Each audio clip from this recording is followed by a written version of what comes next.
Em qualquer circunstância, as tensões com o Irã estão presentes, crescendo à medida que mais forças americanas chegam ao Oriente Médio. E antes de um possível ataque, o Irã tem trabalhado para restaurar seu arsenal de mísseis após a guerra de 12 dias. Enquanto isso, os Estados Unidos aumentam suas preparações militares nesta região. O líder supremo do Irã também parece estar preparando-se, mudando-se para um abrigo subterrâneo especial em Teherã, após altos funcionários do país avaliarem um risco aumentado de um ataque americano. O presidente Trump considera medidas com um efeito decisivo, enquanto Teherã ameaça uma resposta abrangente. A questão que paira sobre todo o ambiente é a seguinte: os Estados Unidos irão realizar um ataque ao Irã. E o que acontecerá aqui em Israel? Se e quando isso acontecer? Além disso, devemos nos perguntar por que ainda não houve um ataque contra os ayatolás. E com tudo isso, quando uma força desse tamanho e magnitude é mobilizada, incluindo porta-aviões, destruidores, submarinos, caças, aviões-tanque, sistemas de inteligência e defesa, geralmente não acaba sem que tudo seja usado. Resumindo, as tensões aumentam rapidamente enquanto as forças do EUA se preparam para agir. As IDF também se preparam, enquanto o Irã envia líderes para bunkers e mantém mísseis em alerta. E ao mesmo tempo, Israel se prepara para o cenário mais perigoso. Uma decisão americana de agir no Irã que desencadeará a pressão de Teherã e do Hezbollah para se juntarem, mesmo que apenas para provar sua lealdade à Revolução Islâmica. Enquanto isso, o enviado do presidente Trump esteve em Jerusalém no fim de semana para se reunir com o primeiro-ministro Netanyahu e outros altos funcionários israelenses.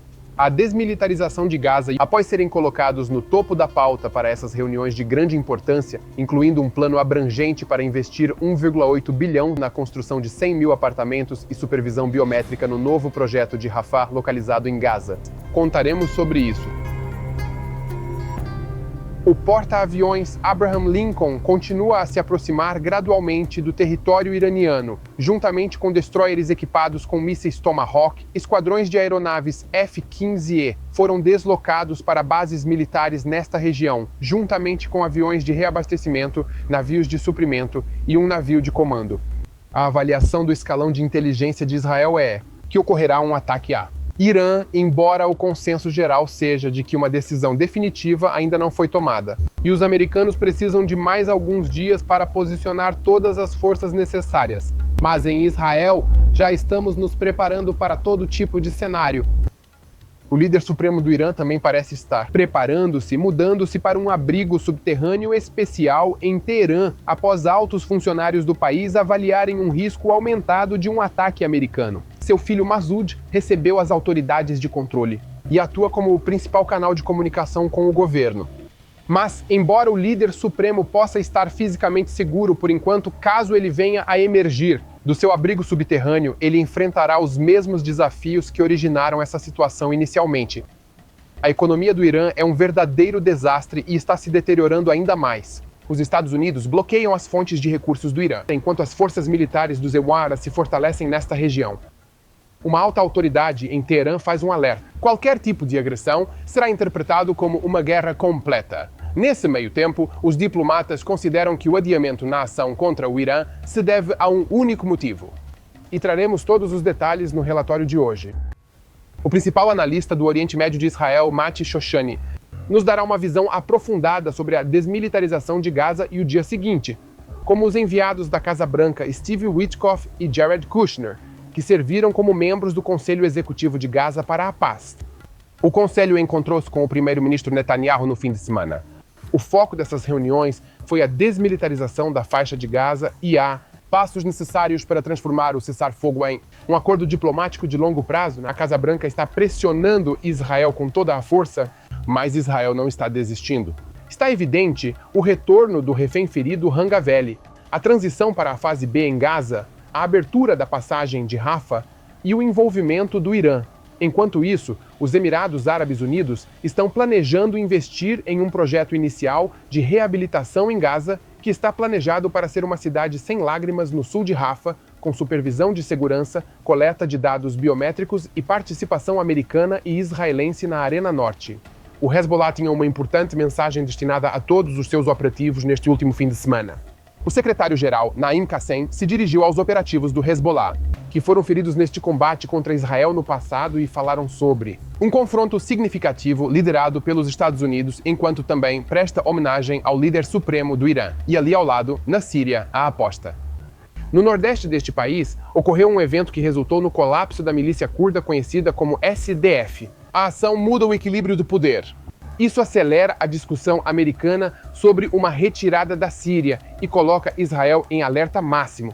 Finalmente traremos uma história que você não ouvirá isso em outro lugar. Os jogos de espionagem na América do Sul e os esforços dos Estados Unidos para conter a influência iraniana no hemisfério ocidental. Relatório de campo trazendo a verdade sobre o que ocorre em Israel. É o dia 842 da guerra contra o Hamas, Hezbollah, Houthis no Iêmen, milícias xiitas no Iraque e outros grupos armados na região. Aqueles operando sob controle dos guardas revolucionários no Irã, que são a cabeça do eixo do mal em decadência, no Oriente Médio. As IDF em Tel Aviv, um evento incomum. A reunião ocorreu entre o comandante do Comando Central dos Estados Unidos, CENTCOM, e chefe do Estado-Maior das Forças de Defesa de Israel, Eyal Zamir. Assim como vários outros oficiais seniores das FDI. Esta não foi apenas mais uma reunião de coordenação de rotina, pois tratou de uma questão importante. A questão que paira sobre todo o ambiente é a seguinte: os Estados Unidos irão realizar um ataque ao Irã. E o que acontecerá aqui em Israel? Se e quando isso acontecer? Isso é importante porque, enquanto nossos olhos estão na faixa de Gaza e no norte sob o radar, um terceiro. Uma arena está em processo de construção aqui na qual um movimento, um erro ou uma decisão do presidente Trump poderia transformar esta semana em uma onda de escalada regional com lançamentos, interceptações e danos à infraestrutura no Golfo Pérsico. Vamos seguir a linha do tempo e a lógica operacional de forma detalhada. Primeiro, é fundamental notar que esta semana a tensão não está diminuindo, mas sim aumentando. Israel entende que os americanos precisam de mais alguns dias para completar tudo. Portanto, por enquanto, não há mudança nas diretrizes do comando da frente interna, mas o estabelecimento de segurança já está se preparando para todo tipo de cenário, incluindo os mais severos. E o principal medo que eles mencionam é um erro de cálculo, ou um cenário em que o Irã decida atacar Israel sob a suposição de que os Estados Unidos já decidiram atacar, mesmo que a decisão ainda não tenha sido executada. Agora vamos falar sobre a ordem de batalha que está sendo implantada nesta região pelos americanos. Certamente não é apenas simbólico, mas preparativos para uma ação extremamente séria e significativa. Já nesta semana, existe um porta-aviões posicionado a uma distância de ataque em relação ao Irã que é escoltado por vários navios de guerra e submarinos com mísseis de cruzeiro que podem atingir alvos em terra. Além disso, esquadrões de aeronaves de combate e ataque foram enviados para bases do EUA na região, junto com aeronaves de reabastecimento, ativos de guerra eletrônica, inteligência, sistemas de defesa aérea e mais. O ponto central da história é o porta-aviões Abraham Lincoln. Ele está se deslocando para esta região com uma ala aérea composta por 9 esquadrões. Esquadrões que compreendem aeronaves furtivas, F-35C, além de aeronaves FA-18E Super Hornet para operações de ataques de múltiplas missões e aeronaves IA-18G Growler, especializadas em guerra eletrônica e operações de interferência. Helicópteros Seahawk para busca e resgate. E também aeronaves Osprey para apoio logístico. É uma combinação feita para possibilitar uma defesa contra um ataque e um avanço prolongado. Presença sem a dependência de bases terrestres. O porta-aviões Abraham Lincoln é escoltado por diversos destruidores da classe Broca aliados que estão equipados com o sistemas Aegis e de defesa aérea comprovados em combate, projetados para interceptar mísseis de cruzeiro e balísticos que se aproximam. Mas esses navios também possuem mísseis de cruzeiro Tomahawk para dispararem o inimigo a distâncias de até 2.500 quilômetros. Isso lhes dá a capacidade de disparar contra alvos no Irã sem se exporem. Para um contrafogo iraniano eficaz, e em terra, as forças dos Estados Unidos estão sendo reforçadas por implantações de dezenas de aeronaves F-15E no exterior, além de esquadrões que já foram enviados para a região sob SATCOM. Todos esses aviões têm capacidade de permanecer no ar por longos períodos de tempo devido ao desdobramento das aeronaves de reabastecimento aéreo KC-135 e KC-46A. E dentro de toda essa história, a logística também entra. No Golfo, navios de suprimento e reabastecimento estão operando, permitindo que a força permaneça em posição por um tempo prolongado sem precisar retornar ao porto. O comando e controle são fornecidos pelo navio de comando Mount Whitney, que fornece coordenação entre as forças que estão operando no mar, no ar e em terra. Porque quando você traz um navio de comando, é para liderar uma operação militar, não para mostrar presença. E lá fora, na água, há também uma força significativa que inclui submarinos, que trazem capacidades de inteligência, coleta e observação, além de capacidades de ataque convencional na forma de mísseis de cruzeiro Tomahawk. Os submarinos que foram supostamente mobilizados incluem o USS South Dakota, um submarino de ataque rápido da classe Virginia, e o USS Georgia, um submarino de ataque pesado da classe Ohio, armado com cerca de 150 mísseis Tomahawk capazes de entregar uma quantidade devastadora de poder de fogo em qualquer alvo sem aviso prévio. A tudo isso podem ser adicionados os sistemas de defesa aérea. Essas capacidades ofensivas principais constituem o seu arsenal de mísseis de cruzeiro e também balísticos. Uma das explicações dadas para o atraso até agora não é um desejo de descer da árvore, mas um desejo de fechar as lacunas. Os estados do Golfo e Israel, segundo avaliações, temiam que a defesa aérea na região não fosse suficiente para observar um amplo contra-ataque iraniano. Portanto, agora estamos vendo o reforço de sistemas como Patriot e THAAD, incluindo a implantação na base de El Ubaidá, no Catar. E em pontos adicionais, esta é uma mudança que ocorre antes da movimentação, não depois, como parte das preparações, para que, se houver uma resposta iraniana, haverá algo que possa detê-lo. Ao mesmo tempo, os EUALA anunciaram sanções adicionais contra o Irã nos últimos dias, incluindo 9 navios, proprietários de navios e empresas operadoras, como parte do esforço para prejudicar a capacidade do Irã de explorar petróleo e outros projetos para mercados estrangeiros por meio de uma frota clandestina. A mensagem é que não há apenas uma ameaça militar, mas também um estrangulamento financeiro, focando especificamente na principal fonte de oxigênio do regime. Por sua vez, os oficiais iranianos estão emitindo ameaças cada vez mais histéricas, cada uma mais absurda que a anterior. Por exemplo, no fim de semana, um alto funcionário iraniano declarou que, se o Irã for atacado, responderá com força total e que todas as bases americanas na região será um alvo legítimo. Ele também disse que qualquer ataque seria considerado uma declaração de guerra e seria respondido de acordo. Paralelamente, foi dito que Teherã está em alerta máximo, incluindo o subterrâneo, unidades de mísseis que estão em alerta há semanas. Há também sinais de consolidação interna, pois foi relatado que o líder supremo Ali Khamenei se mudou para uma instalação subterrânea fortificada em Teherã com um sistema de túneis conectados, enquanto seu filho Massoud está gerenciando efetivamente o contato contínuo com os corpos do regime. Devo acrescentar que devemos ter cuidado ao aceitar esses relatórios como verdadeiros, já que eles vêm de um mundo que, por natureza, é difícil de verificar em tempo real e, portanto, é impossível determiná-los como um fato fechado. Mas só o fato de essa possibilidade estar sendo mencionada em Teherã já diz algo sobre a atmosfera lá e o nível de preocupação no topo. Além de fazer ameaças absurdas, a liderança do Irã também trabalha intensamente para reconstruir seu arsenal de mísseis após a última confrontação, e produtos químicos importados da China podem ser usados como combustível para cerca de 500 mísseis balísticos. E conforme avaliações de inteligência, grande parte do arsenal resistiu à guerra de 12 dias em instalações subterrâneas. Isso explica por que os americanos não estão com pressa para agir. Porque mesmo após um primeiro golpe devastador, uma pesada resposta de mísseis ainda pode vir. Além disso, devemos nos perguntar por que ainda não houve um ataque contra os ayatolás. A resposta combina 3 fatores, incluindo o tempo para implantar todas as ferramentas essenciais para o trabalho. E outro ponto é o escalão de inteligência de Israel, que estima que pode levar mais alguns dias até que o desdobramento seja concluído. Isso inclui o próximo ponto, que é a assistência de defesa aérea, começando com a construção de um guarda-chuva em torno das forças e bases americanas, bem como da infraestrutura energética no Golfo.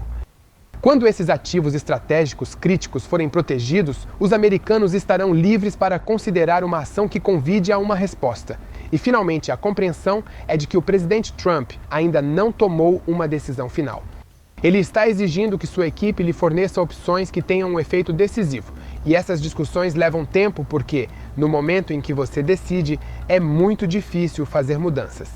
E com tudo isso, quando uma força desse tamanho e magnitude é mobilizada, incluindo porta-aviões, destruidores, submarinos, caças, aviões-tanque, sistemas de inteligência e defesa, geralmente não acaba sem que tudo seja usado. Então, onde Israel se encaixa nisso?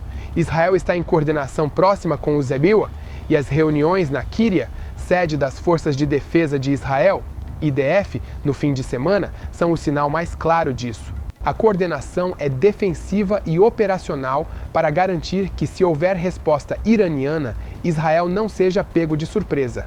Ao mesmo tempo, Israel entende que a principal ameaça não é só o que o Irã fará aos americanos, mas o que pode tentar fazer em Israel aos israelenses para mudar as regras do jogo. Resumindo, as tensões aumentam rapidamente enquanto as forças do ZEUA se preparam para agir. As IDF também se preparam, enquanto o Irã envia líderes para bunkers e mantém mísseis em alerta. Mas não são apenas os americanos, Israel e o Irã envolvidos. Toda a região também está em estado de alerta. Está se preparando para o dia seguinte ao Irã, sem esquecer o que está ocorrendo, por enquanto, em Gaza e o que deve ser feito para avançar para a fase B do plano de cessar-fogo e a reabilitação da faixa de Gaza. Como seria isso?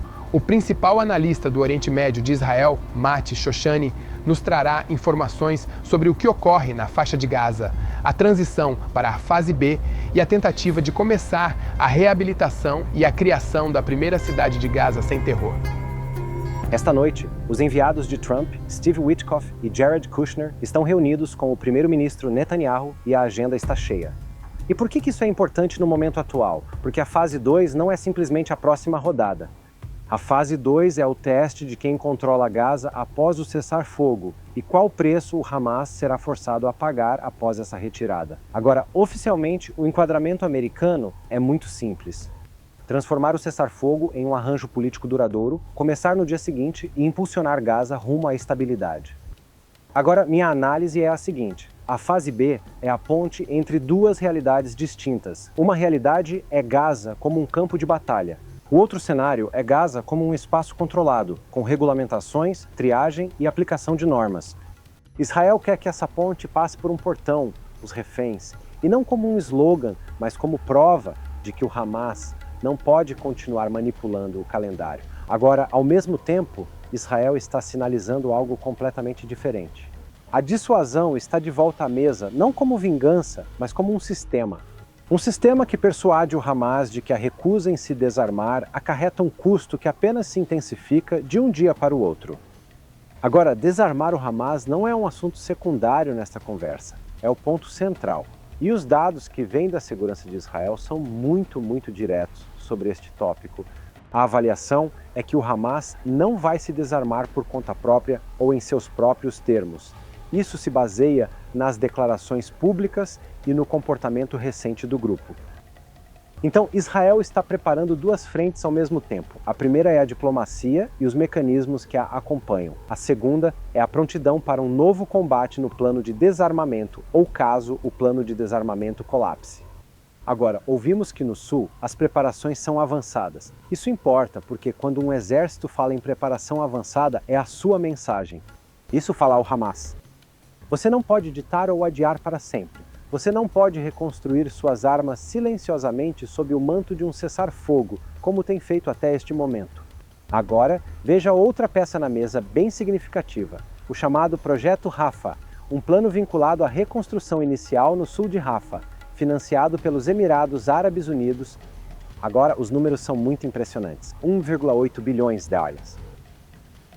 Ideias de 100 mil unidades habitacionais permanentes e uma comunidade planejada controlada que fornece o básico, como educação, saúde e água encanada.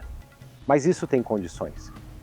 Verificações de segurança na entrada e saída, coleta de dados biométricos, carteiras digitais e shekels para evitar que o dinheiro vá para o Hamas. E até um currículo não ligado ao Hamas, supostamente dado pelos Emirados Árabes Unidos. Agora, oficialmente, isso é apresentado como reconstrução. No entanto, minha análise é que também é um experimento de poder, um modelo de controle sem o Hamas. E isso explica por que o Hamas tentará sabotá-lo, como já fizeram até este ponto. Agora, segundo relatórios e fontes que seguimos, Israel não deve construir ou gerir essa comunidade. O papel de Israel, ou nosso trabalho, é limpar a infraestrutura perigosa, túneis, edifícios armadilhados e manter uma presença operacional até que a construção comece. Então, o conceito é que a Força Internacional de Estabilização, ou FIE, assumirá. Agora, não temos a lista de países finais, então trate essa parte como muito não final, vamos chamá-la de inicial em sua estrutura, mas a direção é muito clara. A conversa sobre a reconstrução está sendo moldada em torno de uma arquitetura de segurança com pontos de triagem e controle, regras e limites sobre o movimento na faixa de Gaza e, claro, fiscalização. E Israel está dizendo que se Gaza for reconstruída, não pode ser reconstruída como uma fábrica de armas. O Hamas quer o oposto, é claro. Eles querem reconstruir primeiro, se rearmar silenciosamente em segundo plano e então ameaçar Israel mais uma vez, como tem feito repetidamente nos últimos meses. Agora, a travessia de Rafah, um assunto realmente importante que está em pauta. Isso não é apenas uma porta de entrada para a faixa de Gaza, é uma alavanca. Washington quer que ela seja reaberta e funcione como um ponto-chave para a reconstrução e o movimento de ajuda para a faixa de Gaza. O Egito quer uma abertura rápida por seus interesses, e Israel. Resistimos ao cronograma externo porque, para Israel, Rafah está ligado à triagem de segurança, à alavancagem de reféns e aos canais de armas do Hamas. Há relatos de que Israel quer limitar quantos palestinos entram em Gaza vindos do Egito e até prefere que mais saiam do que entrem. Os detalhes são sensíveis e importantes.